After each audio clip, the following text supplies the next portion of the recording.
In this video, I'm gonna show you how to enable TikTok analytics.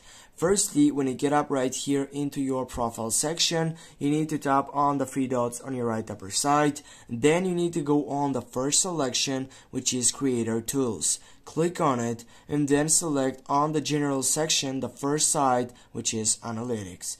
Go click on it, and from here, you're gonna be available to enable that selection. Now you need to wait some time to get to the main point. From here, as you can see, now you have these three options in which, of course, you just simply automatically have revoked that enabling on your analytics. Now as you can see, you have overview of your last 7 days. You can go up and check over your videos, your profile views, your likes, comments, shares. You can check wherever you want. You can go on your content. You can create a post and then you can be available to check out what's going on that selection. Also with followers, you have a table section which is so important for you. You can go to your live sections, and that is, guys,